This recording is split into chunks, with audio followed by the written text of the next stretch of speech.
No massive, you got cool banks alongside Big D and the kids table. You know, as we do things different to go. Vibes got to flow, you know what I mean? Run this. They tell us that we don't understand, we do. They tell us that we're all lazy, we ain't. They tell us that we're going to hell, we aren't. They tell us that the power is might, it ain't. They tell us we hate, we won't. They tell me that I'm violent, and I ain't. They tell you that you missed your mark, you didn't. They tell us we have equal chance, so we don't. Well, maybe we should all bring them in close, calm them all down till they feel soothed. Show them we can all change water into wine once we understand the best purpose for life. Be realistic with your reflection. Maybe some of us should let go of billions. Easy for us to help the lost children. Keep our minds centered on our education. Go take a journalist job, then lie. Become a policeman, then just lie. Get elected leader and then lie. Say you're a man of faith, then lie. Just speak the truth is all we cry. Protect the innocent is all we cry. Don't lead corrupt is all we cry. Don't use your faith for gain, we cry. Last night when I spoke with God, said my followers are lost, half my preachers are just frauds. I don't know where I went wrong, tried to make them all strong. Would you put this in a song? So I went and wrote the words right down. The men in the band thought the topic fairground. Then the label went and let it on through. Maybe a scandal with money would accrue. Then a preacher said you can't speak for God. It makes you a liar and it makes you a fraud. Then what is the gospel and the Bible? Maybe God was just being a bit artful. Last night when I spoke with God, he said I don't know where I went wrong. Went wrong.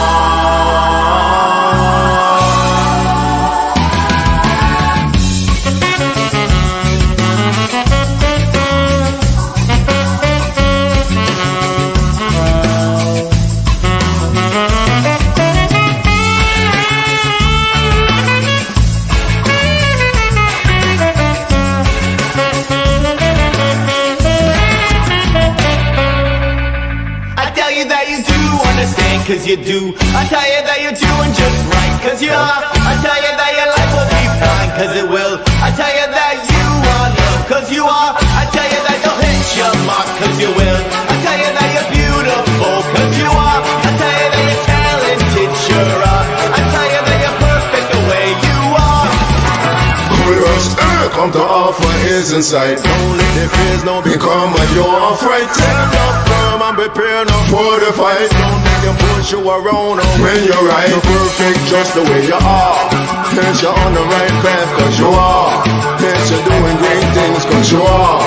Yes, you're perfect the way you are. Last night when I spoke with God, said my followers are lost, half my preachers are just frauds. And I don't know where I went wrong. I tried to make them all strong. Would you put it in a song?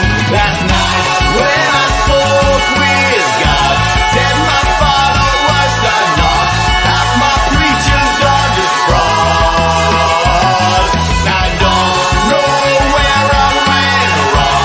Tried to make them all strong. Could you put it in a song?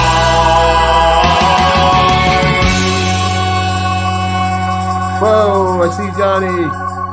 All right. Welcome to Free Thinker Radio, 90.1 KPFT Houston and the Conscious Resistance Network. My name is Derrick Bros. I'm here with Johnny and Micah. What's up, guys? Doing good, man.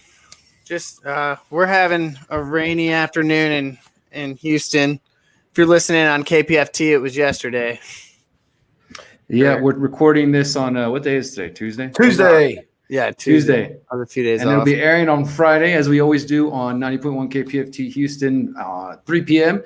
We've been making sure, even with all the COVID, everything going on, to record every single week and to send in something to the station. So those of you who are listening on FM radio, driving around Houston, can make sure you hear our viewpoints, because we know that we're going to provide you guys with something that you might not hear elsewhere across Houston. We're really thankful for that. And if anybody who listens to us, whether you're watching live right now through the many Facebook pages or through Float or through YouTube, if you care about what we do and you want to support us, then consider supporting KPFT. Even if you don't live in Houston, it's some random radio station that you might not ever visit. Making sure that there are places where people like us can share ideas that we're about to go over in the next hour, especially in Houston, the fourth biggest city in the country, is a powerful thing. So if you can throw any money, investments, monthly recurring donation, change your will to give money to KPFT, whatever it is, because it gives us an opportunity to keep reaching new minds. All right, guys. So, we got a good amount of information to cover as always. I figure we could probably do something a little different if you guys are down. I know we have a few headlines, but then it seems like we have some major stories. Of course, the FinCEN links, these banking documents, we'll talk about that. I had one that I sent to you guys yesterday about that's called Letters from the Politically Homeless that I think is really important and just talks about how so many people left and right are switching sides and jumping from one thing to the next. I read that, man. Yeah, I think that would be a good one to go over. I also just put out a new article sort of exploring this idea that there's an anti-science sentiment taking over the United States that has just been published in the last American Vagabond. Maybe we can wax on that a little bit. And then, Micah, I know you had one that was the police unions that we've covered off and on and that problem. So I figured maybe we can save those ones for after we get through some of these headlines, if that's cool with you guys. Sounds like a plan. Word up. All right.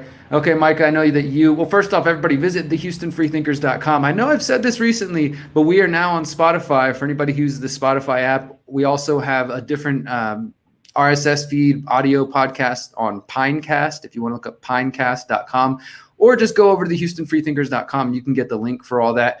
We're on Spotify, we're on Stitcher, and every single week when you hear us on the radio, you can go to KPFT and check out the archives if you want to. But also, if you're just on one of these apps and you want to search Freethinker Radio, you can find our old archives for the last couple months. You can also tell your friends if they want to find out more about what we're doing here. We're just trying to make it as convenient as possible to find us everywhere.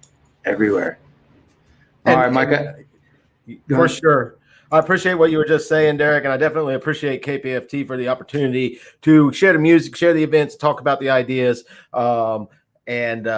Yeah, one thing I noticed is we do really well on YouTube. We don't do so well on Facebook. And I don't know if that's because so many people that began to realize that Facebook was such a monstrous place to be have left. But those that are there, thanks to everyone that shares it in Facebook. Well, I think we really need to develop that audience a little bit, but I don't want to talk too much about that. I do appreciate being on Pine and all these other sites that are developing and are alternatives to the big ones. So yeah, that's enough language for them. I just know there's a lot of people we can reach there. But yeah, let's keep moving. I did have this one that I thought was interesting. It's here in Houston. We're in centered out of Houston for the most part. KPFT's in Houston, and we have this headline: basically, former HISD official accused in cash kickback scheme. And without going on about it too much, it turns out that the chief operating officer conspired. Whoa, conspire? I guess it's not a theory because now it's going to go to court, and I guess he's innocent until proven guilty, and then it'll be a conspiracy fact. Allegedly. Yeah. Right now it's allegedly, but federal prosecutors are accusing a former high-ranking HISD official of taking kickbacks from a district contractor. Doesn't sound like anything, as exciting as war and conspiracy and all this stuff, but this is what's going on a lot of local levels. And, this is the type of corruption, how insidious it is. And it turns out that the civil forfeiture complaint sheds light on why federal agents were at the Cypress home of HISD's chief operating officer. They seized $90,000 because he was basically getting kickbacks, is what they're saying, from giving contracts to people. They also seized $95,000 from an unnamed contractor. Document states that the contractor would sometimes write checks from his business accounts to subcontractors and have them cash the check and return most of the cash to the contractor. After Busby met with the contractor, he allegedly would structure multiple cash deposits into various bank accounts that Busby controlled. He's basically getting money directly back from the people that are making city contracts. Obviously, there's a problem with that because his votes, his word matters on the city council. So, yeah, it's not just cops beating people on the head and the banks printing money. You got stuff like this going on as well. Yeah, I think that's interesting, Micah, because we're going to get into here in just a few moments the real big story of the last couple of days, at least. There's so much going on, but the FinCEN links, and that's talking about banks helping cartels and criminals and oligarchs launder money for human trafficking, for drug dealing, all kinds of things. And so you have that, but then you have this local level of it. I know we're going to get into it, but the interesting thing, and I don't want to miss it when we get deeper, is, we talk about the police's immunity, and that's part of what's going on here with the banks. They're getting, they're doing it with impunity because they're being given immunity for basically filling out a form, ratting on people, and then they get to make money on it in the meantime. But yeah, I don't want to go too far into it because that's a whole story.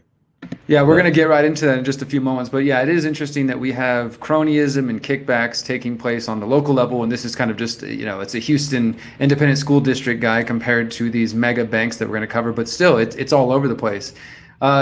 Let's move forward now to one of our favorite topics, and one that usually triggers people from one way or the other. And that is the topic of vaccine. I know that Johnny had some things to say about Operation Warp Speed, and we've got another article pulled up here from Mint Press News. And I think you had another document, Johnny. But whoever wants to take this one, just saying Trump's pushing the CDC to release the COVID vaccine before election.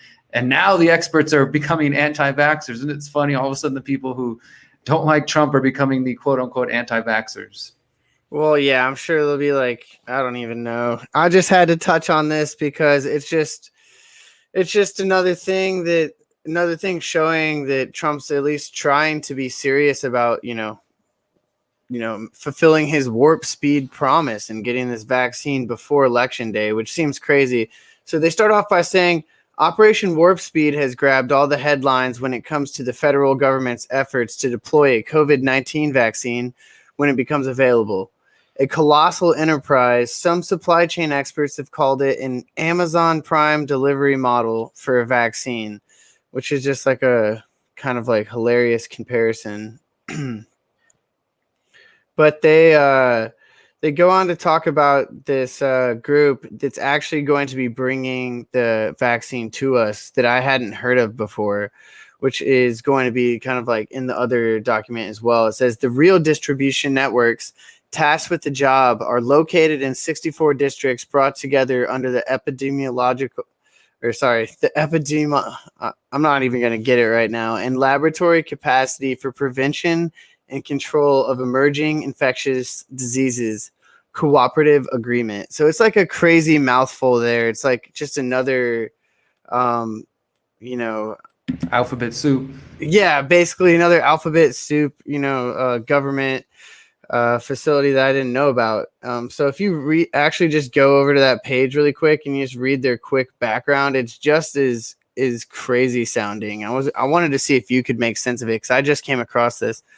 Why don't you read it? Because I can't read all these giant words today. The background.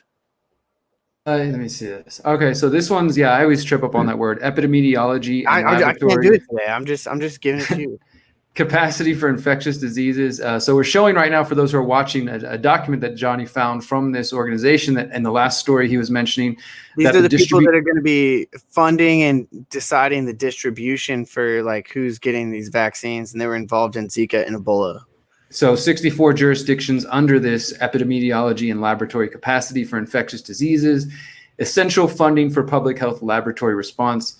It gives a little bit of background information and talks a little about the flexible funding, some of the disease-specific funding, like you said, Zika and Ebola, and prevention and public health. So it seems like, these are one of the bureaucracies that they pull out to handle pandemic situations like this. And I guess now they've been tasked with being that distribution network. And I want to add to this because I'm glad you found this document and we'll post this in the comments for anybody who's listening right now who wants to find out more about it. But in case you want to look it up on your own, it's called the Epidemiology and Laboratory Capacity for Prevention and Control of Emerging Infectious Diseases. Quite a mouthful, as you said, Johnny. And the other thing that I just thought is interesting to this whole conversation, because we've been talking for a while about why people have concerns about the COVID-19 vaccine. For one, the name Operation Warp Speed doesn't really bring about much hope for it being taken to the proper time that you would typically get with a vaccine. Because even with the proper time, there are people who point to problems and issues with vaccines, and let's say injuries with vaccines. So there are all these different reasons people are skeptical, and now it's become a political issue where Trump is promising he's somehow going to deliver it before the election that we're only less than 60 days from, and the other side is like, no, if there's a Trump vaccine, now they're calling it the Trump vaccine. I'm not going to take it. I'm not going to take it till at least, I've heard some people say till they won't take it till the spring because they're worried it's going to be bad. The CDC is also, trying to get rid of the regulations so Trump can move this forward quicker. So Redfield is totally trying to do what he can to pretty much allow Trump to release this on November 1st if he can, so they're waiving things and going forward with that. And at the end of the article, I just kind of wanted to touch on really quick, the expert who is actually speaking against it. Marcus Plessia from the Association of State and Territorial Health Officials. That's another alphabet soup. I've never heard of that one either. He worries that the lack of funding will leave many health departments in the technological dark ages because they will struggle to adequately track who has been vaccinated and when. Plessia also believes that underfunded vaccine distribution efforts will pose a public health challenge, claiming that it would probably going to be even worse than the problems with testing. So that we've already reported on how bad the testing problems are, and I just kind of wanted to say, there are people who are questioning why are we moving so quickly on this, and there are a lot of questions. Like the tracking thing is kind of scary for us, being aware of some of the tracking devices they might roll out, they might not take back. And they might stay after 9/11. Yeah, and that's the danger that we're fighting now. We've been raising awareness here on this platform since the whole beginning of the COVID operation began. We've been talking with people. We've had interviews on the show, Micah, back in, I think, March. We talked to a friend from Italy. Then I've interviewed Johan in India just the other day, who we played some of his clips on this show. He's telling us what they're dealing with in India, and that's a place where they already have biometrics. They already got this Aadhaar system, the foundation, where they've got everybody's retina scan, 1 billion people across the country, across the whole subcontinent who are in this system. And now there's, as Johan told me the other day, they're starting to start locking people out and punishing people who don't want to comply with the mandates or don't want to get the vaccine and all that. So there's real reasons to be concerned, and that's whether you're a Trump supporter or a left-leaning Trump hater, whatever the point is. I think that it's good for people to have skepticism at the moment, and it's unfortunate that, and I think we've covered this before, that sometimes the information that people should have, for example, if there's a problem with a vaccine, it's like the pundits and the scientific establishment have almost become afraid to even admit that there could be any issues at all, because then they're like, oh, the quote anti-vaxxers are going to, run with this, and it's just going to feed into their narrative and their conspiracy theories or whatever. So they try to downplay any problems with vaccines. I even found a study. I did the video on this a couple months ago, and there was a blog written by a well-known scientific website that literally was called "Don't Let the Anti-Vaxxers See This Study," because it was like, hey, if they see this study that's talking about these problems, it could, really loud. If they see the problems with this study, the anti-vaxxers will use that as their ammo for their arguments. My point here is that it ends up being about whether or not the reality, the science is going to help your political cause or mine. Because if it's going to help your political cause, well, then maybe I'll ignore that evidence, or maybe I'll just ignore that conversation. So I don't know what you guys think on that, but I know we got a couple more stories that we wanted to cover before we start getting deep. Micah, you had this Congressional Budget Office one I got pulled up here.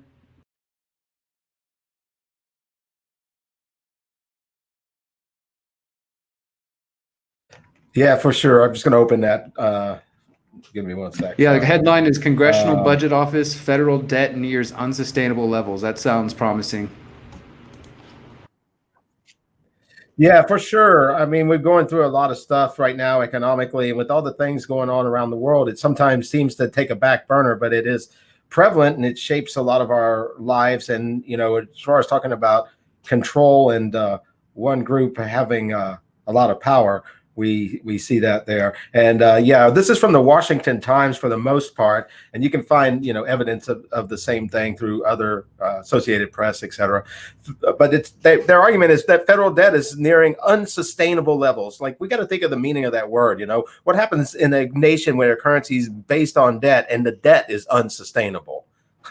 And they admit it. Yeah, but low interest rates have created a window of opportunity for policymakers to rein it in. That's at least what the Congressional Budget Office said just Monday, delivering a mixed forecast for the government's long-term outlook. Federal spending currently 21% of gross domestic product, and it was expected to rise to 31% by 2050. With most of that increase from interest payments on the rising debt. This is what the CBO director said. Federal revenue, meanwhile, stood at just 16% of GDP last year and will reach 19% by 2050. The gap between spending and revenue basically illustrates the problem. The fiscal path of the upcoming decades is unsustainable.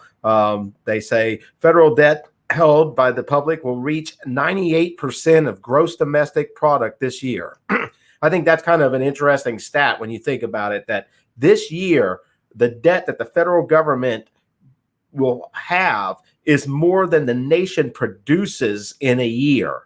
And next year, we'll cross over 100%. So we're at 98% now. And next year will be the first time in history that the debt is more than the total measured production of the country. Then it's going to soar to 107% by 2023. And by 2050, it's expected that it'll be 195%. So basically, the debt will be 2 years of the nation's productivity. I mean, if that doesn't tell you a problem, and then we see, time and time again with these bailouts and these stimulus packages, the rich getting richer and the rich getting richer, yet the government going further and further in the hole. So, I mean, the people aren't doing better off. The government's not doing better off. It seems like just the elite looters are doing better off.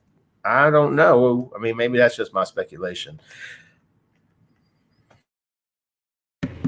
It's a really scary thought. Yeah, and I think that, Micah, what you're pointing to, when we get into the FinCEN stuff in the second half of the show, I mean, it's like people are being robbed everywhere they go, right? You got the local level Houston Independent School District guy getting, at $95,000 extra on the side or whatever, doing kind of contract work, and then you've got the spending, which to me is just insane. And this is like such a simple way that I know we've talked about over the years when it comes to the Fed and other things, but that everything you just said, if it was applied to an individual, this individual would be completely broke. They would be on the streets. They would have nothing. They would, there's no way you can be spending more than you're producing, or even like having the debt chasing the amount you're producing and really end up anywhere positive. And yet, as a nation, these numbers just sort of, I think, like they hit people's heads and just like, what's 100%? Okay, the GDP is above, it's just like, it doesn't really have the impact that I was going to ask about that. I was going to say, Micah, what does that look like? So like you say, it's going to, in 2050, it was 100 and something percent of the debt. Like, what does that mean for me? Like, as a part of this country, what actually happens? Like, my money becomes worthless overnight?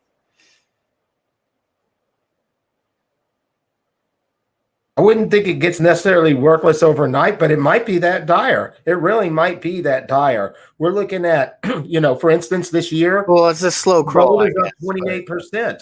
Gold is up 28%. People could look at that as the dollar being down 28% this year. This is very, we can look at it. There's hard facts in it, but what the future will hold, that's kind of like, forecasting trends and speculation. But at the same time, imagine a nation where the debt gets that bad. What are they going to do? They're either going to have to raise taxes or water down the currency more.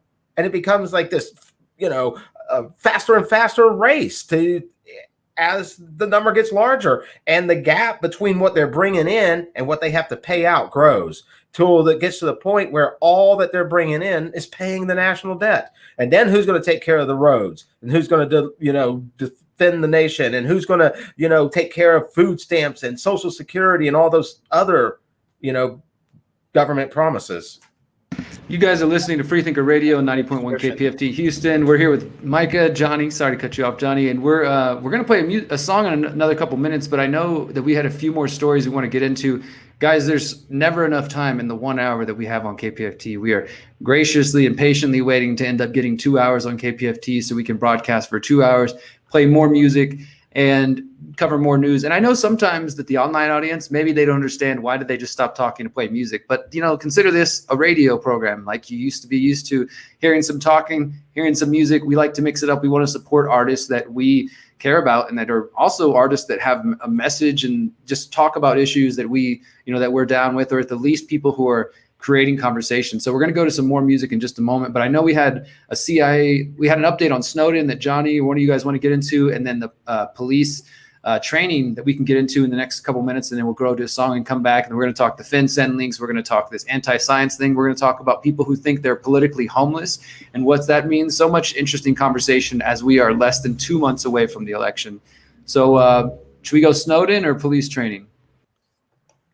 Let's go with the police training, if you don't mind. I think that's probably been on people's mind, and we need to probably get to the Snowden in the latter part. We usually get to him a little bit later. And I don't think the police training takes that long, but, it's a national conversation that's been going on, what's going on with the police departments, what it means to defund, what the proper role of police or government by extension is. And I think that's an important question, especially in America. But it turns out that it's reported that police training is cited as defense in most use of force cases. In other words, when they use force and they ask them why, they say, I was trained that way. And that maybe be something you could think about. If someone is trained and they're just trying to do their job, and, whether they're trying or not, after a while, training does sometimes take over. Earlier this month in Salt Lake City, police officers walked a suburban street looking for a 13-year-old boy with autism. His mother had just told police that the teen might have a gun, hated cops, and was experiencing a psychological break. Mom, that probably wasn't so great. Less than 20 minutes later, one of the officers shot the boy after a short foot chase, despite a colleague telling him earlier she didn't want to get into a shootout with an emotionally disturbed kid. If it's a psych problem and she, the mother, is out of the house, I don't see why we need to approach, in my opinion, an unidentified female officer tells her male colleague in a video that was released by Salt Lake City just Monday, later adding, quote, I'm not about to get into a shooting because he's upset. Sorry. And maybe that's what we need to think about. Maybe there's an ability to be a human being and de-escalate situations. Anyway, moving forward, the teen, who is white, survived, but the incident is just the latest in a string of high-profile use of force encounters fueling an ongoing national debate. Other such incidents this year include the shooting of Jacob Blake in Kenosha, Wisconsin, the fatal restraint of Daniel Prude in Rochester, New York, and the response by Aurora, Colorado police to a mistaken case of stolen vehicle during which police forced a woman and 4 girls out of their car at gunpoint till they face down on the ground. In almost all such cases, officers say they acted consistent with their training, a common defense used against excessive force allegations. But experts told the media that law enforcement training is often outdated and promotes a react first. That says it all, right? React. Think later mentality, ultimately validating officers' decision even when they appear to defy logic. Quote, the officer makes a decision in the heat of the moment, and then their superiors and supervisors and you and me and everyone else looks at it afterwards. And I think that's, kind of what we talk about, with their immunity. Alpert said he's never seen a police officer admit to acting unreasonably. But think about it. They just said it was about reacting. So how reasonable can it be if it's just a reaction? So anyway, Alpert's never seen a police officer admit to acting unreasonably in any of the thousands of police shootings he's reviewed over the past 4 decades. Of course, they're going to say that they were following their training. Wouldn't you?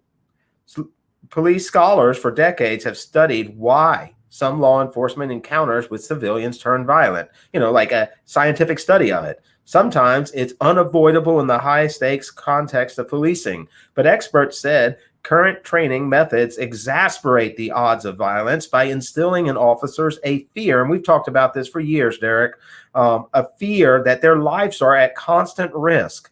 I mean, think about walking around with that, like not being just afraid that you might get robbed, but to be afraid that every car you pull over, someone might kill you. I'm just saying. I mean, we think we need. They're conditioning them to be they're conditioning them to be afraid of the average person. That this person. I got pulled over today, and he asked me if I had a ton of different weapons. He's like, "Do you have a machete? Do you have a knife?" I'm like, "Chill, dude." He's like, "If I open your trunk, no one's gonna pop out and attack me." I'm like, "Dude."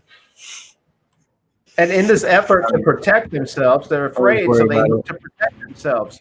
They're afraid. What do you do when you're afraid? They look to protect themselves. They're taught to make snap judgments because of this. And this is what they call a culture of urgency. And it leads officers to react. Again, we use that word, right? With immediate violence, whether the situation warrants it or not. In his book, You See a Hero, I See a Human Being, Detroit police officer turned civil rights lawyer David Robinson argues that officers often create life-threatening situations because they react out of a sense of urgency instead of calmly evaluating circumstances before acting.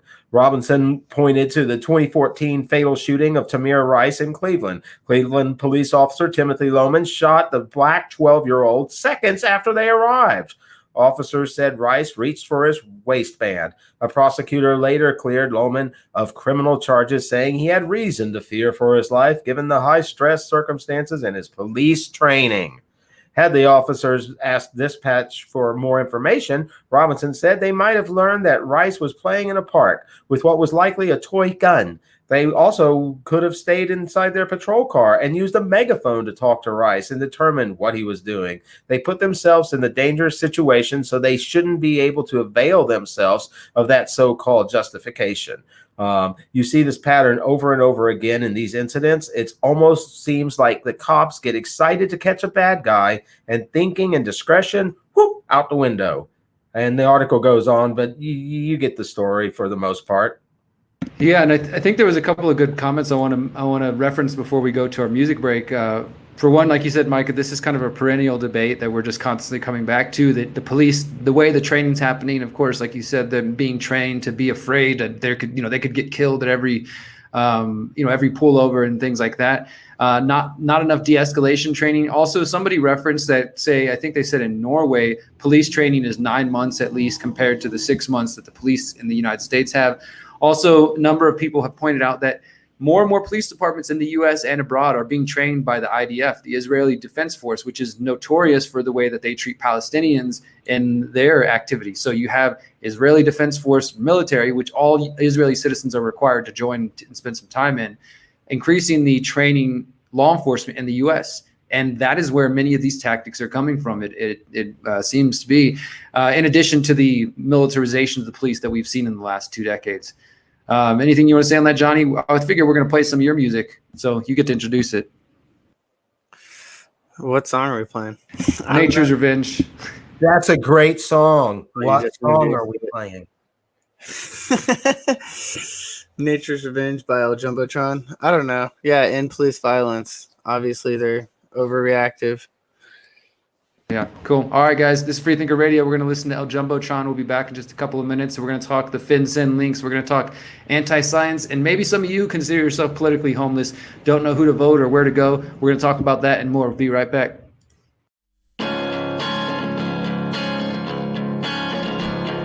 Here's a short story about a dying hollow.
the hands of the mob.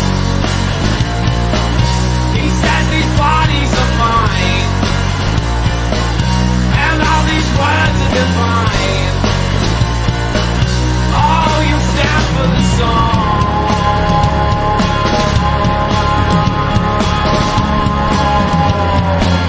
Oh, you wanna go home.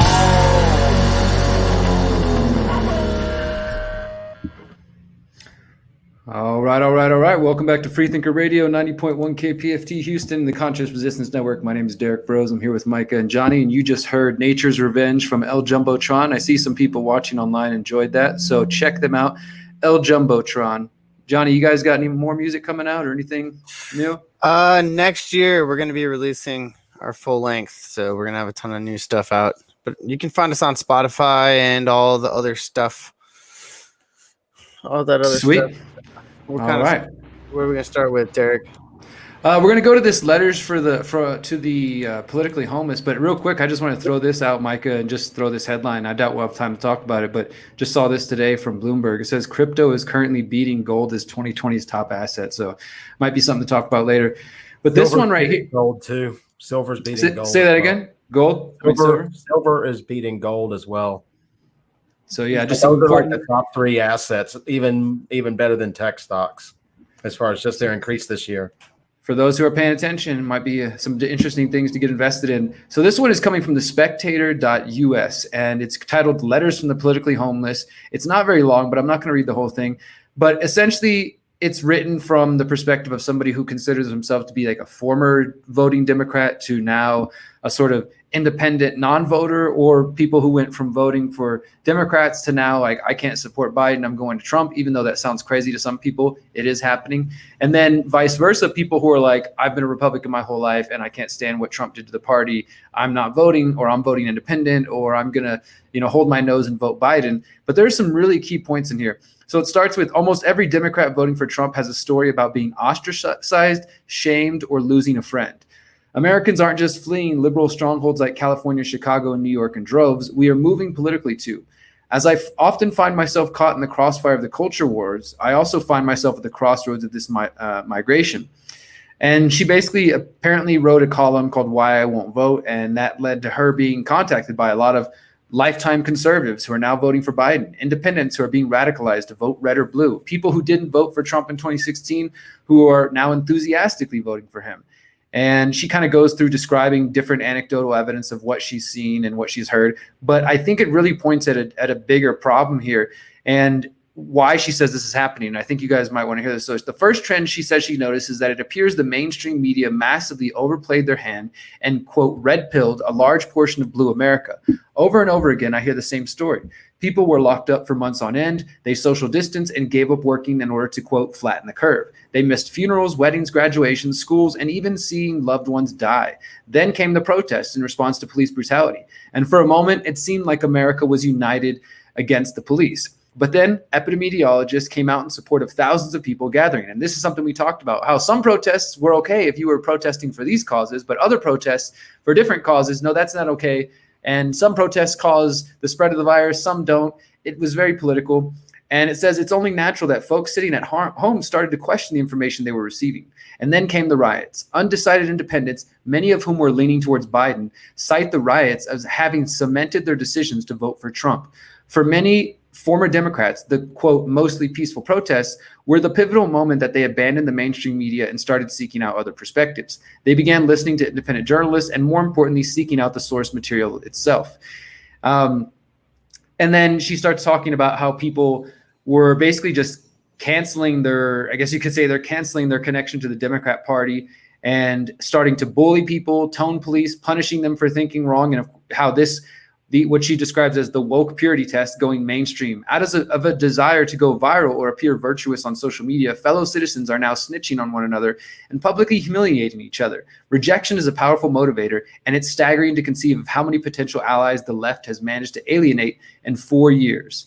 And basically, they're calling this a right-wing recruiting machine. And so the last part here basically says that, and I appreciate this sentiment here. It says, in many ways, Trump is a black light revealing the human excrement that stains all of our institutions, our politicians, our media, and our souls. He's revealed what's always been there, some people just couldn't see it. Trump doesn't inspire us to strive for our ideals. He instead gives everyone permission to be the worst versions of themselves. Even people holding their nose and voting for Trump because they like what he's done on paper express disgust and exhaustion with his constant drama, his bullying, hypocrisy, cozying up to QAnon, and kissing, up to dictators. They describe him as a bad and selfish person and one of the biggest POSs ever, yet they're still voting for him. One man summed up the internal struggle people are echoing quite succinctly. I'm voting for the most corrupt, self-serving politician I've ever seen before because the other side won't stand up against violence, Marxism, and race baiting. I feel like I'm drowning, and in order to keep from going under, I've had to throw my arms around a giant floating turd. Now, I know some people hearing this and just say this is just right-wing tropes about how the left is, cannibalizing itself. But I do think that there is quite a bit of truth to this, that various people who, again, people switching and flipping sides. And that's why she referred to it as being politically homeless, where they don't fit in with the traditional conservatives. They don't fit in with the traditional Democrats, whatever that means anymore, because both parties are essentially right-wing neocon parties. It's just interesting. And I think that here we are 2 months away from the election, and a lot of people are seeing, much like they saw in 2016, because you guys will remember that in 2016, the largest voting bloc was non-voters. More and more people are now questioning this whole voting thing. And some are making, the lesser of two evil arguments and choices, but others are deciding like, I'm not going to play this game. So I don't know. I thought it'd be interesting to pause on this for a moment. And hopefully, if there's anybody out there listening or watching who has comments, please post them and we'll share them. If you are a politically homeless person, what do you guys think? I think it even goes further than that, because even outside of the traditional left and right of America, there's people dividing themselves on even further extremes, with even further left, like communism versus different sectors of anarchy and all different kinds of things. And I think it's really interesting that you say how everyone they're having the experience of everyone flipping, and it's almost like the yin yang when you go too far one way and you just become the other thing.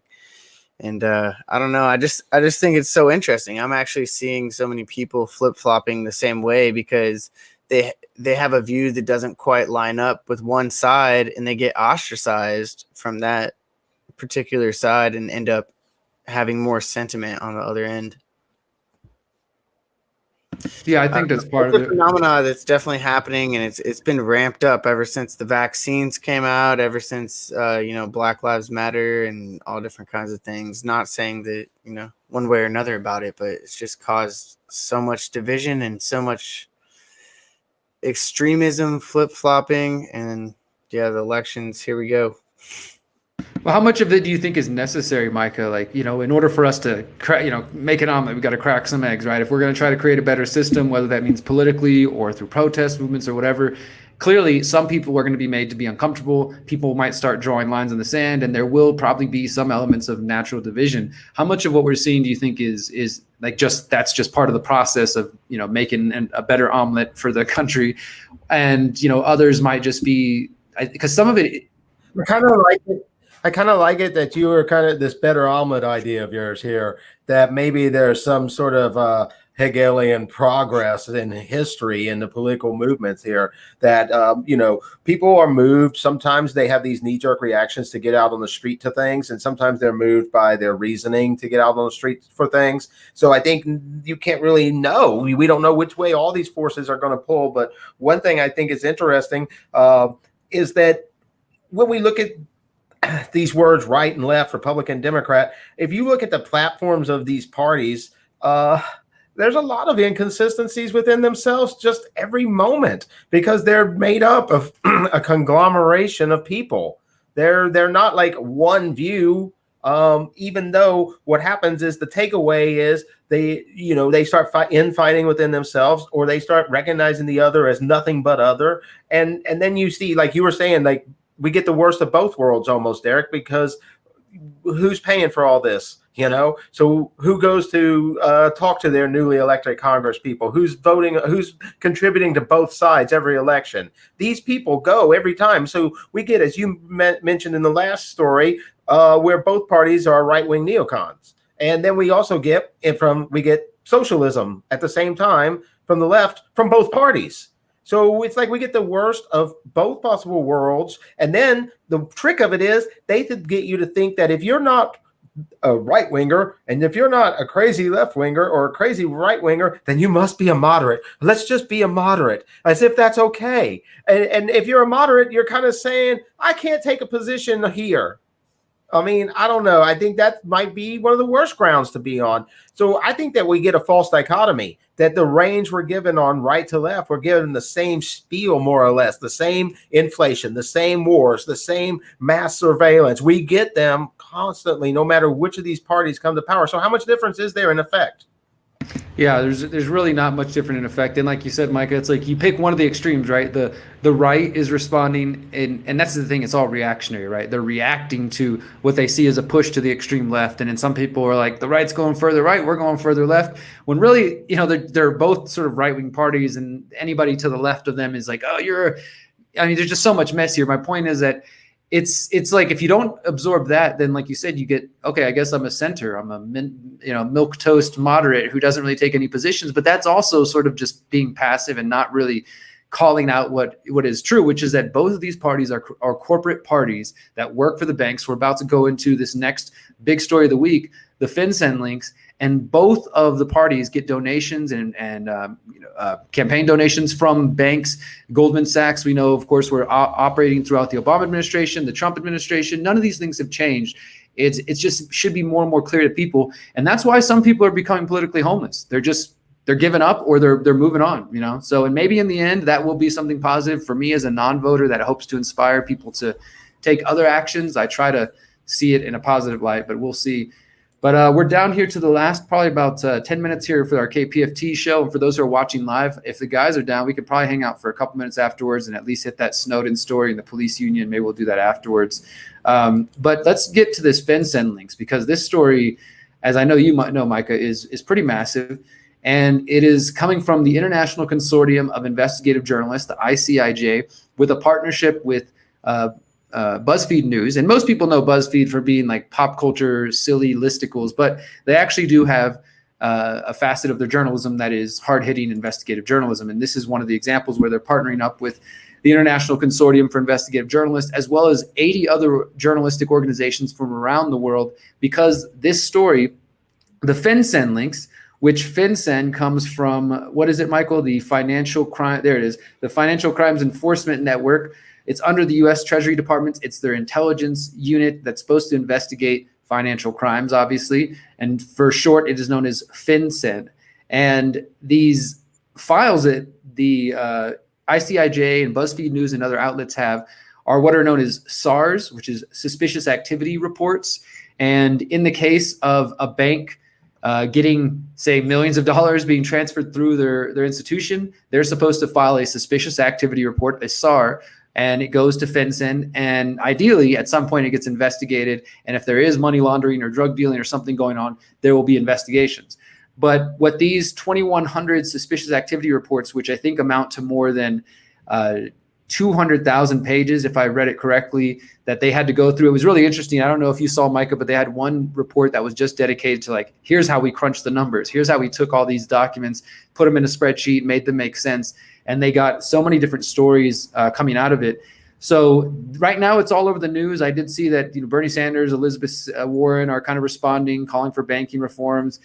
But despite it's making the news right now, I really am just worried that it's just going to kind of go away, Micah, and it's not really going to end up, nothing's going to end up happening. And to the point of that, I don't know if anybody's looked into this, but if you scroll down here to the ICIJ page, has the whistleblower been named? Has the person who leaked these documents to these outlets that then spent the last year working on them? They've been working on this for over a year. They just published them starting on Sunday, and there's been dozens of news stories coming out from BuzzFeed, coming from ICIJ, as well as international partners. Yeah, 108 different media outlets.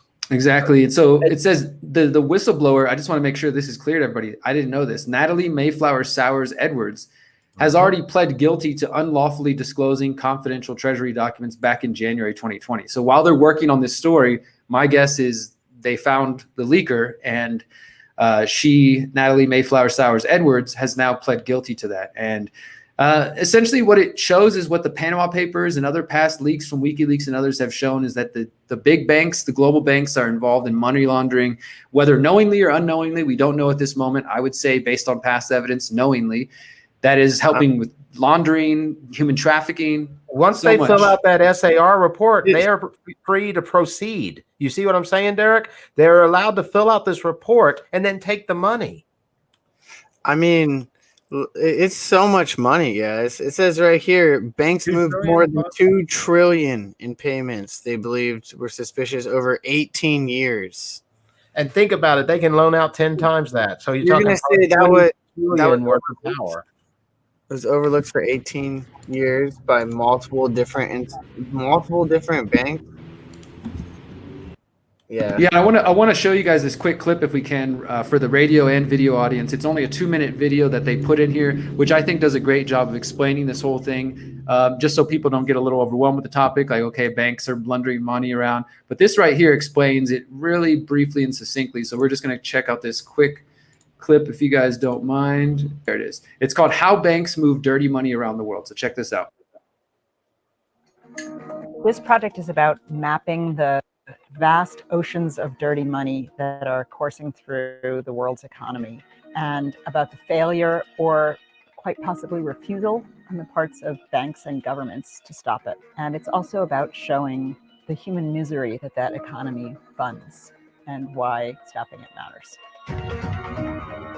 We've obtained for the first time internal U.S. Treasury documents that have been created by banks and shared with the U.S. government.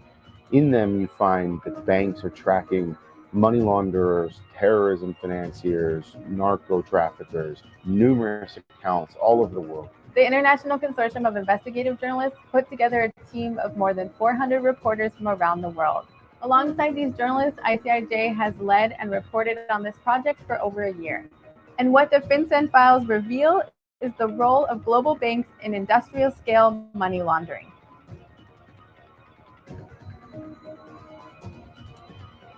We're seeing all kinds of bad actors sending funds from one jurisdiction to another. But more importantly, we learned that law enforcement officials and regulatory agencies are failing to stop this dark money. And we want to call attention to the role that the financial institutions play in facilitating that, turning a blind eye to it, and the governments as well. It isn't the criminals themselves that launder the money. So the banks have a really important role to play because they are the system by which that money is going to be moved from their country to a nice, safe place.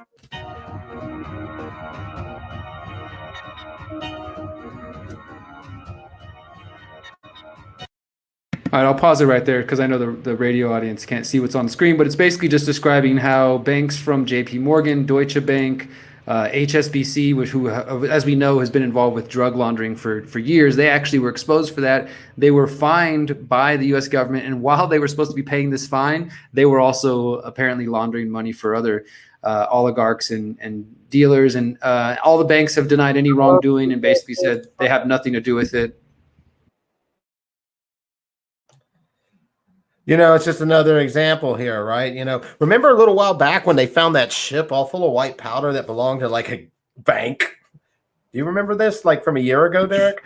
I'm gonna have to look that up. Actually, I think it was connected to like the U.S. Department of Commerce or something like that in some way, and a bank. You know, so these aren't necessarily brand new revelations, but again, I really hope that. Because the ICIJ themselves put out probably half a dozen to a dozen stories themselves. I know that BuzzFeed News has another dozen or so. I mean, it's a lot of information, but guys, it's important. It's really important not to let these kinds of information just disappear. It creates a scenario whereby the banksters who are already have every advantage in the world that we've spent years talking about can actually more or less commit crimes or have friends that are doing crimes, complete this SAR and facilitate the crime, make more money off of a crime while you got Snowden who can't even get the money off his book now. Yeah, and the thing is, so just to make it clear, so like that one commenter said during the video, the banks themselves are helping laundering, but it's also, you know, the money's being sent, but the banks could deny it. They file suspicious activity reports and then they pass it on, but they still want to get their money. So they're like, okay, well, we're going to send those $14 trillion or millions of dollars to some place where it might be involved in human trafficking or drug dealing because we get a fee. And that's the point I was trying to drive home earlier, is that they are allowed to get away with their complicitness in this by the government as long as they fill out an SAR. My point is, if there was anything more than this SAR, they wouldn't be able to get away with it. So this thing that's created to help the government find bad guys is used in the opposite way to help banks get away with helping bad guys. I just want to read a couple of the headlines as we start to wrap up here. We've seen that before. These are just a sample of some of the BuzzFeed News headlines in the ICIJ.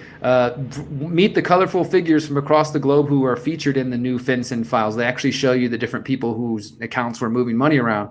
Unchecked by global banks, dirty cash destroys dreams and lives.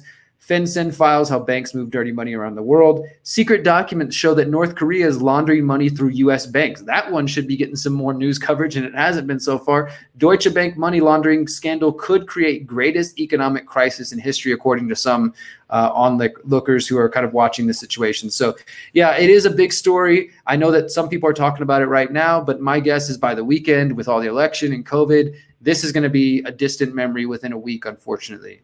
I don't know that it will be. We have a lot of media outlets on it, and I think it will upset a lot of people around the world. I think that many other nations, people are less passive towards their banks than we tend to be here. I don't know. I also think it's kind of like COVID. This can be argued like, see, we need more financial tracking. We need more financial tracking because there wasn't enough tracking on this. We need more tracking. Well, I mean, therefore, everyone needs... That's just been one of the classic ways to put an end to those types of things. You know, so especially violent crimes like human trafficking, where, you know, they could have been caught for something like that. It's just crazy that, you know, people can stand to look the other way. Yeah, they're saying that, you know, they need to track us more. So probably the solution will be some blockchain-based solution. We're right on the Google CIA right now, Micah, and I'm searching FinCEN leaks. And right now it is the top story. I hope that it stays that way. I don't want to be too pessimistic, but you know me, man, we've seen so many of these bank leaks come out and people are like, oh yeah, cool. Lots of banks doing bad things. Like, what's new? And I just think that people have they're exhausted with so much corruption at some point that people just can't even really truly fathom it and take it in. But we're out of time for our KPFT show, guys. We are going to wrap up now. End with the song. But if you want to hang on online, we'll stay for maybe another 10 or 15 minutes, talk Snowden, talk police unions, talk anti-science, and much more. But for now, we're out of here. Anything else, guys? Love you. Thank you for supporting KPFT. Yeah, absolutely. Stay forever. All right, we'll be right back. Until next time, KPFT. This is Freethinker Radio. Peace.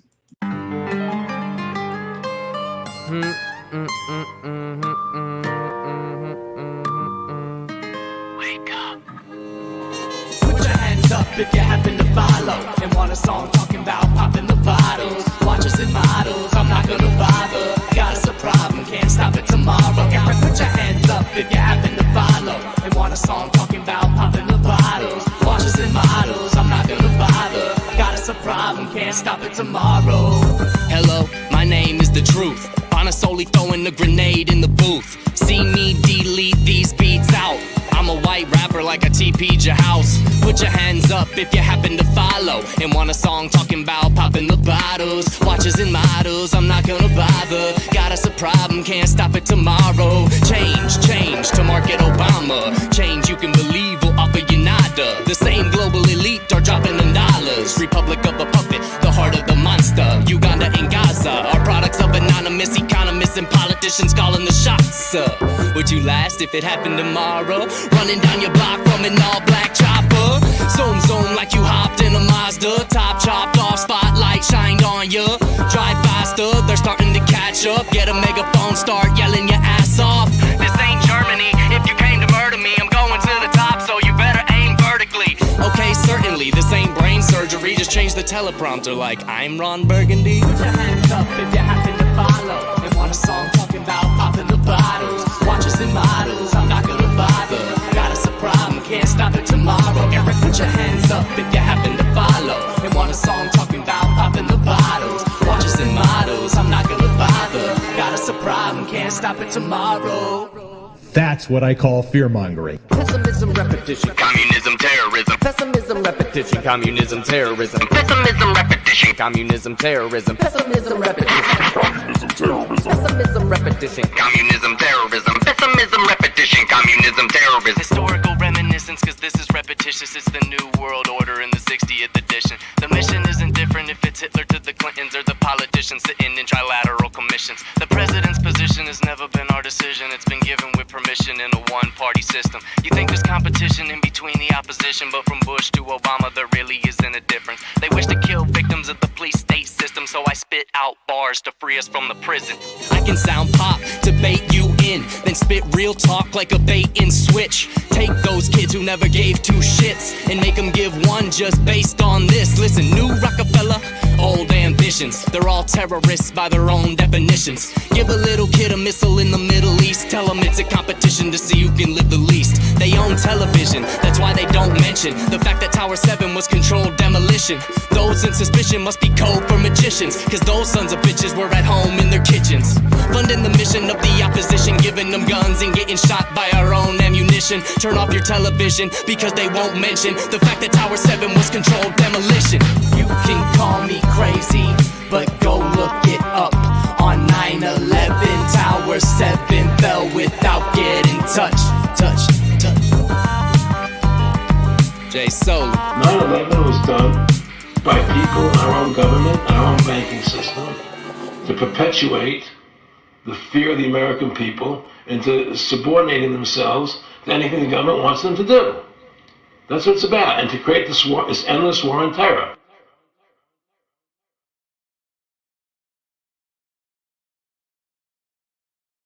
All right. Welcome back to the Conscious Resistance live here, Freethinker Radio and Conscious Resistance Network. That was Jay Soli, Tower 7. Someone was asking. That was Jay Soli. Just look it up. We just put it here. I'll put it on the screen for you guys. And now we're here in the after show where we get to talk and hang out a little bit. Guys, I found a study that is, it's kind of interesting. It says that you can smoke weed and it might stop COVID. You didn't hear it from me. You heard it from researchers, according to Forbes. Researchers say THC from cannabis may treat ARDS, according to study on mice. ARDS is, of course, the acute respiratory distress syndrome, which is a symptom of COVID-19 severe cases. So that's some positive news. Well, you guys got to fight it. Got to fight the COVID. You got to fight the COVID one way or the other. If you got to wear a mask, maybe next thing they'll be doing is making people smoke weed. I don't know. So if you have to wear a mask, then at least I guess smoke weed through it. We'll go from it being illegal to it being mandatory in a matter of minutes. Yeah, absolutely. All right. Well, look, I know we got some Snowden news. Let's just talk about Snowden for a minute. I mean, Snowden, of course, has recently been discussed as a potential candidate for a pardon from Donald Trump, which I don't believe is going to happen. He was on Joe Rogan's talking about a little bit about Assange and WikiLeaks, which we didn't even mention, but that he's still fighting extradition. And now Snowden is going to be forced, or at least he might be forced, to forfeit more than $5 million from his book proceeds. And according to some of the reports, he gets $18,000 a talk, and he made $4 million from his book contract, his book deal. But because he published previously classified secrets or things that violate his government secrecy agreement, the government's trying to come after him now and say that any proceeds he made are basically theirs.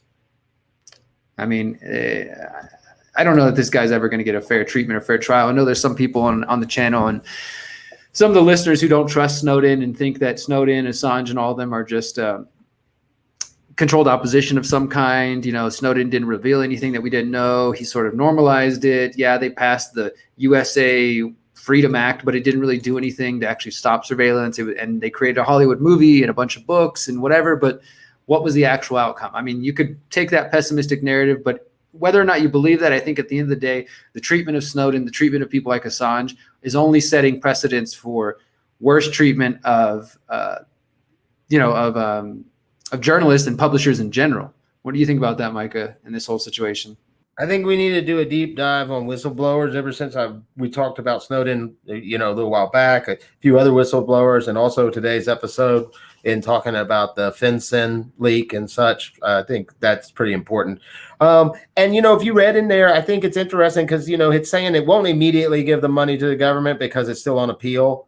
So I don't know for what that's worth.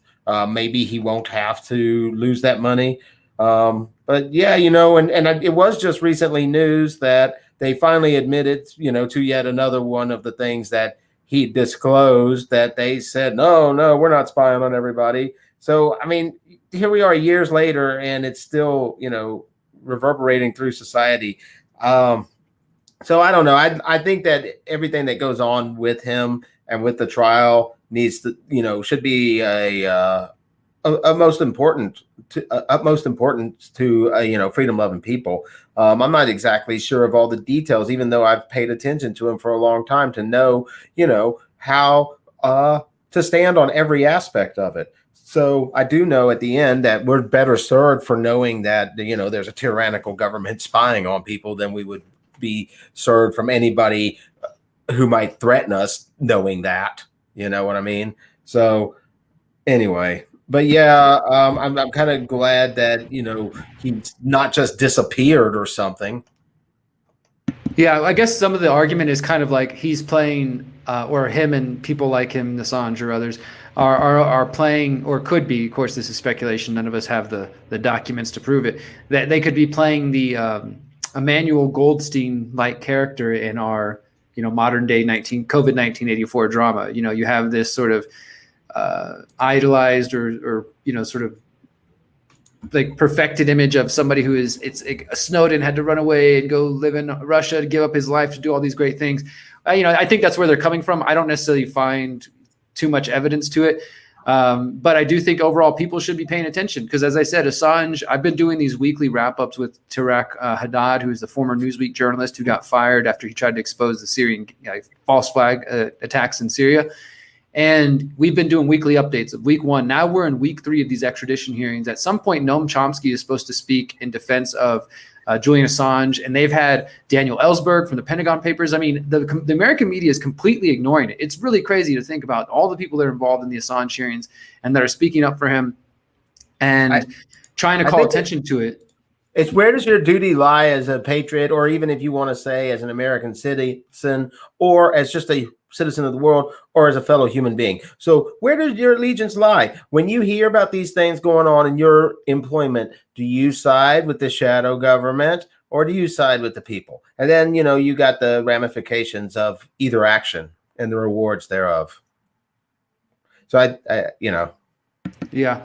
And I also think it's hard for us to judge. I don't think we should put it past anything that's going on with, I don't think we should put it past how scripted our reality is. I mean, we've seen things like prior Iraq. Oh, there's babies, they're throwing them out the incubators, and that whole thing gets exposed as, the woman saying it is related to, this person. There's some weapons of mass destruction. There's been so many lies sold to us that have been perpetuated and portrayed by the media, the people on screen pretending one thing or the other. So it's understandable why people have these questions and why people are just prone to be skeptical of everything. But I do think at the end of the day, at least for me, the position I'm taking is like, look, we can argue all day about, is this person controlled opposition? Are they limited hangout or this and that? But what's the actual consequences of that? We could argue all day, okay, was COVID started by this, or is it even real? Is it fake? No, it's exosomes. Meanwhile, the plan is still marching forward. Even if we don't have all the details correct, we can clearly see the outcomes and the implications. And so that's what I'm focusing on, is that whatever you want to think of Assange and Snowden, if they are brought to the U.S., if they are, held accountable for these different things, especially Assange, who's not even a U.S. citizen, at least in the case of Snowden, he was from the U.S., then it's going to be very bad. It already is bad. The fact that they're already getting away with the things they are is already bad news. Snowden just wants to come home. That's his biggest dream, he said, to be able to come home. I mean, so I think that says a lot. I think he thinks he's doing what's best. I've seen a number of talks where he tries to talk to people about, taking their privacy in their own hands and, finding ways to, be secure rather than relying on various other systems. So I think he has a lot of interesting ideas. I do too. I've read his book and I think it's interesting, even if, there's some questions about it and stuff. And I don't, of course you're never going to agree with somebody 100%, but I do think overall I've seen some of his tweets really calling out. And I think there's one even specifically where he says, like, wouldn't it be great if we lived in a world where we didn't need presidents? Like, it seems like he kind of gets it. You know what I mean? Like, he's been in that beast. It would be hard to understand him not really getting how horrible that machine is. I'm going to shift here to a piece I wrote earlier today, guys. If you haven't seen this, it's just published a couple hours ago. It's on the lastamericanvagabond.com. And I titled it, Has an Anti-Science Sentiment Overtaken the United States? And this is because, as we've talked about on the show, and as I'm sure our listeners have seen or noticed, that the mainstream has really pushed this idea that we are witnessing the growth of an anti-science sentiment, and they're calling it an infodemic. When people are overwhelmed with so much information, good information, bad information, disinformation, they just don't know what to do. And I searched anti-science America, and these are some of the headlines. Anti-science attitudes are killing Americans. How do we reverse the tide of an anti-science America? Anthony Fauci warns of anti-science bias being a big problem. Years of anti-science sentiment has left America in a terrifying predicament.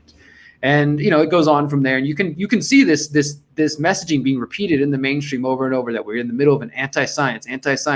One of the biggest proponents of this is Dr. Peter Hotez, who we've talked about on this show. He's the dean of the National School of Tropical Medicine. He's also from Baylor College of Medicine. He's worked with Bill Gates on different projects before. And I found a paper from him from earlier this year called Combating Anti-Science. Are we preparing for the 2020s? And this is what he wrote. I loosely define an anti-science movement as an organized and funded rejection of science and scientific principles and methods in favor of alternative views, often linked to the targeting and harassment of individual scientists. So according to his definition, this is a very specific group that he says is organized and funded that rejects the scientific method and principles, and apparently likes to harass scientists. Wikipedia defines anti-science as, quote, a philosophy or a way of understanding the world that rejects science and the scientific method. And it says that science deniers do not accept science as an objective method that can generate universal knowledge. So according to Dr. Peter Hotez and Wikipedia, to be considered anti-science, one would need to reject the scientific method and principles and science altogether. Also, rejecting objective knowledge and harassing scientists is apparently a must. And so I just kind of go into this whole thing, and the anti-science sort of label, it is thrown on people more recently because of COVID. You're COVID denier, you're a COVID idiot, you're, anti-lockdown, whatever, all these different things. That's what they're saying. Well, people, they're science deniers. They're anti-science. They just believe these alternative theories. They don't want to believe the official lab coats. They don't want to believe the CDC, et cetera. And then they say the same thing about vaccines. They say these are the two main areas, vaccine skepticism, and that anti-science sentiment has led to a anti-science sentiment when it comes to COVID and other related topics.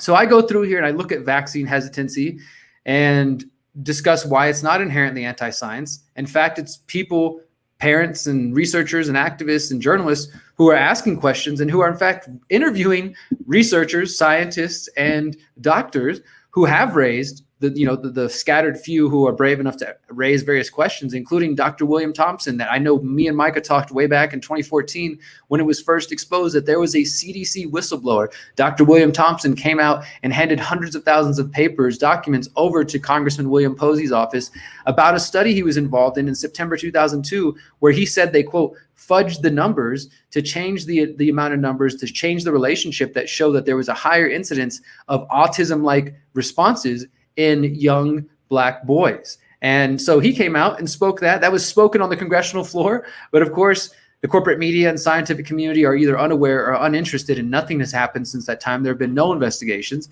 And if anybody brings this up, well, you're probably going to be called anti-science, anti-vaxxer. Then I go on to discuss the fact that we've been covering on the show, and I've written some articles about the federal lawsuit related to fluoride, water fluoridation, the now conclusive evidence that fluoride is a neurotoxicant. In the trial, Danish environmental epidemiologist Dr. Philip Grandjean said that he was threatened for his work on fluoride, and specifically said that the fluoride lobby had infiltrated the World Health Organization committee seeking to exclude any mention of harmful effects of fluoride. And this researcher, this Dr. Philip Grandjean, is involved in one of the more recent and better studies showing developmental neurotoxicity is a serious human health risk associated with fluoride exposure. And yet, this is another area where there's silence or there's attacking for people who question this. They assume you don't understand science, you don't know how to do research, you just believe wacko conspiracy theories. And then the same thing, here we are, COVID-19. We've talked about case numbers, we've talked about the PCR test, we've talked about the lockdowns, we've talked about the masks, and showing that is a fact. Whether or not you want to agree with the opinions and the research or not, it is a fact. It's not just opinions, it's research, that there are credentialed doctors and scientists from around the world who are questioning the COVID narrative, who are questioning the lockdowns and whether they're effective, who are questioning the masks and whether they're effective, who are questioning the tests and the case numbers. It is not simply a bunch of crazy weirdos on YouTube. This is a global movement of credentialed people in lab coats, from different organizations that are questioning Public Health England, World Health Organization, the CDC, and they are not simply anti-science. And so I kind of end with this. That a blog from Scientific American made, I think, a great point. It talked about being anti-science, and it says, quote, people's relationship with science is much more complex and nuanced than pro-science or anti-science. We need to correct some of the misconceptions we have and show that what is often labeled as anti-science or science denial is often better understood as motivated bias. So they still say, well, these people are just having their bias. But I think that we need to think about this and go deeper, because I know that every person I've interviewed or talked to who questions vaccines, water fluoridation, and COVID-19, these are people that embrace science and the scientific method, but they question corporate funded science, conflicts of interest, and scientism, which is that almost religious reverence for science that basically says the field of science is, incapable of corruption. And I just find that interesting that the crowd that is doing the throwing around the label of anti-science seem to be the ones that are rejecting the science from the opposing argument because it doesn't fit their narrative. And they're like, oh, no, not those scientists, not those doctors, not those journals. And, so I just felt like this was an important conversation to have, because this America, they had to have a March for Science a couple of years ago, guys, because they think it's that bad, that Americans we're denying climate change. We're denying how safe vaccines are, fluoride, and now we're denying COVID-19. It's the end of America. So I didn't mean to just sort of hog the mic here for a moment, but what do you guys think about this general conversation?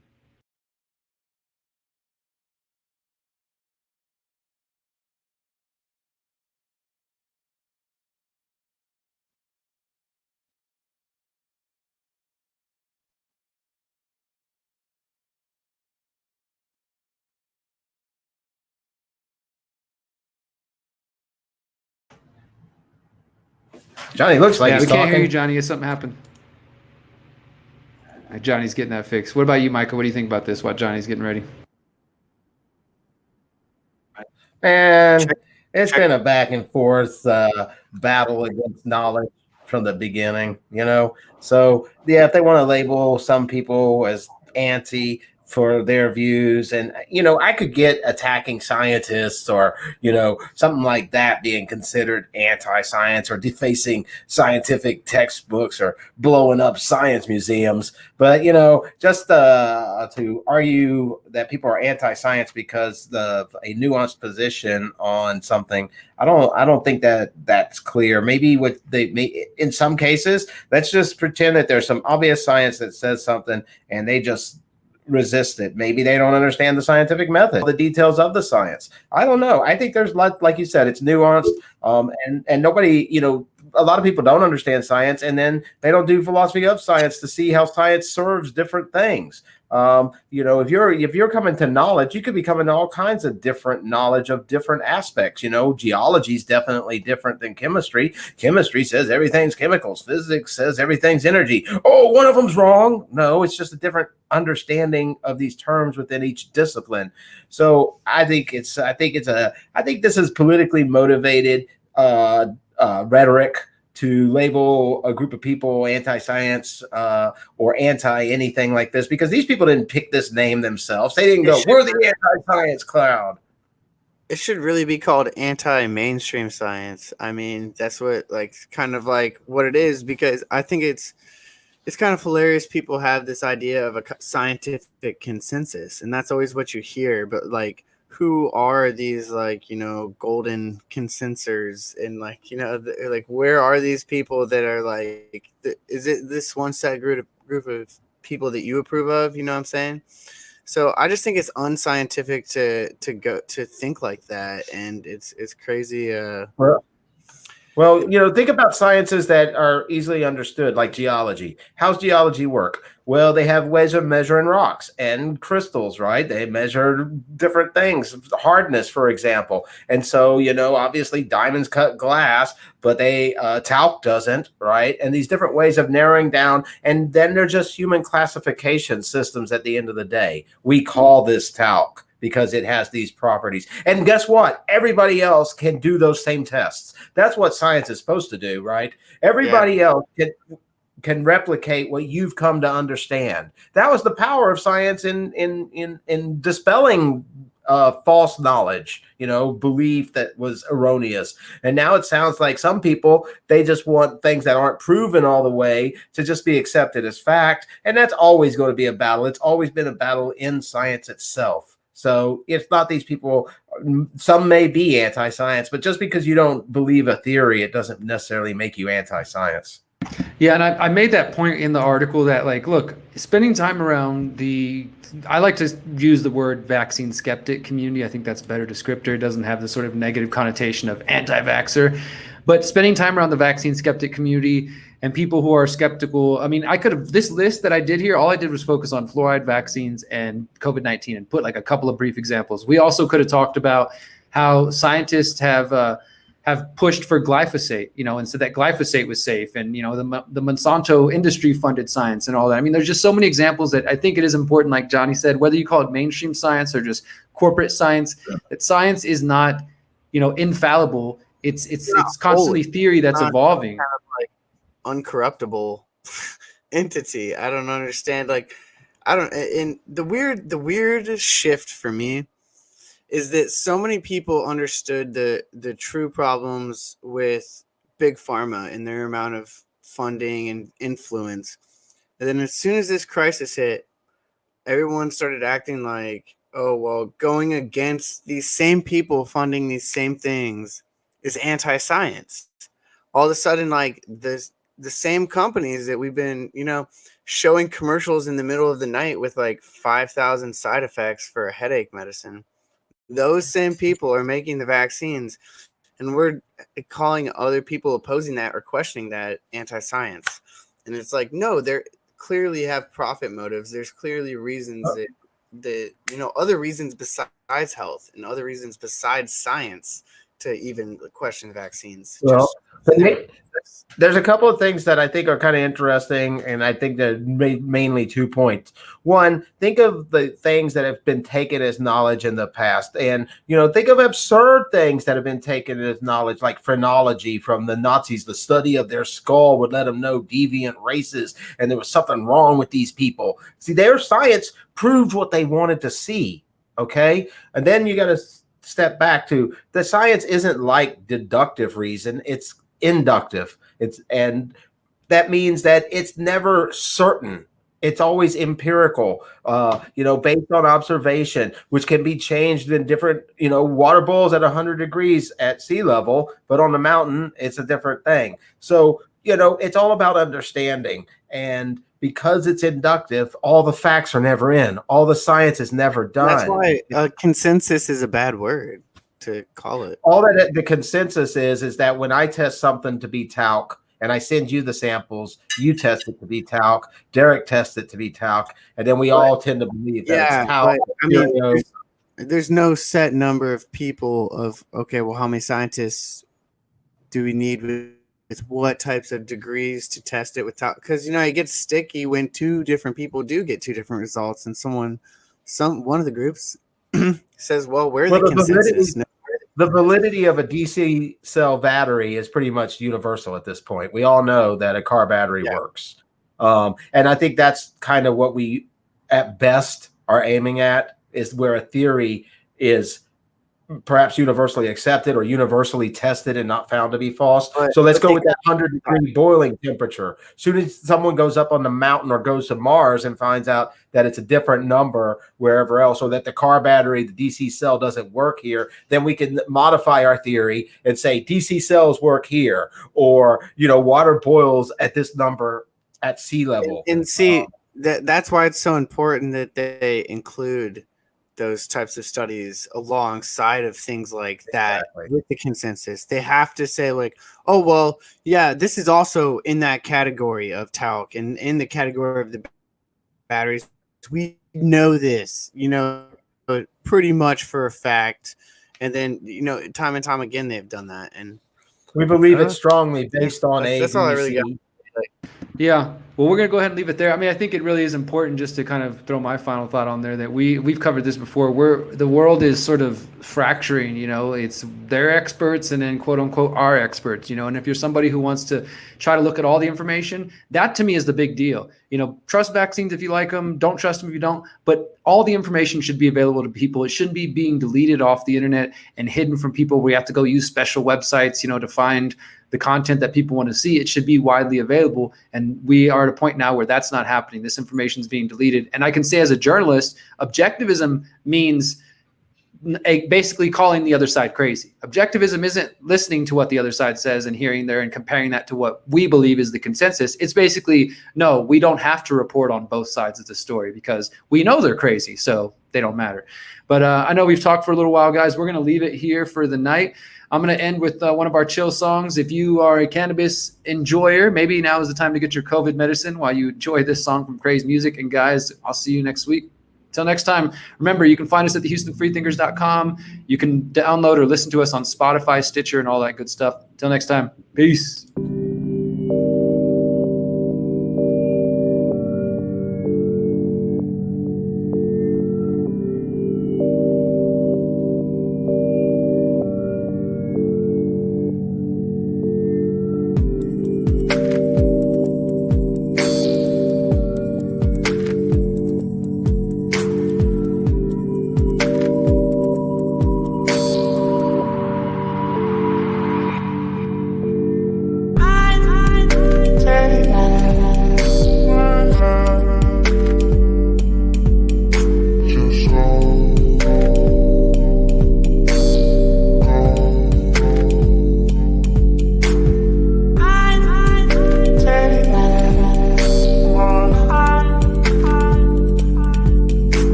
I should forget.